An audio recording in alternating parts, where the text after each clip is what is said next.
NTR, ANR, SVR వంటి దిగ్గజ నటులతో నటించి అప్పట్లోనే స్టార్ హోదా దక్కించుకున్న నటుడు కైకాల సత్యనారాయణ. ఎన్నో సినిమాల్లో ఎన్టీఆర్కు డూప్గా నటించి మెప్పించిన సత్యనారాయణకు ప్రభుత్వం నుండి ఎలాంటి పురస్కారం అందలేదు. సినిమాల్లో 10-15 సంవత్సరాలు నటించిన వారికి కూడా పద్మ అవార్డులు వచ్చాయి. కానీ కైకాల సత్యనారాయణ దాదాపు 50 సంవత్సరాల పాటు సినిమాల్లో నటించాడు. ఇప్పటికీ కూడా అప్పుడప్పుడు కనిపిస్తూనే ఉన్నాడు. అయినా కూడా కైకాలకు కేంద్ర ప్రభుత్వం గుర్తింపు ఇవ్వలేదు.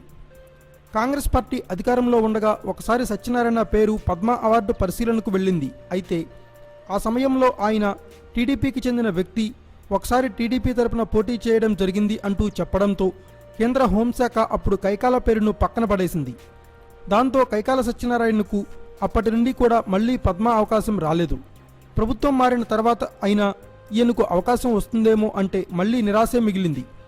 అవార్డుల విషయమై తాజాగా కైకాల మాట్లాడుతూ, చిరంజీవి, మోహన్ బాబు, బ్రహ్మానందం వంటి వారికి రికమెండేషన్ చేసేందుకు ప్రముఖులు ఉన్నారు.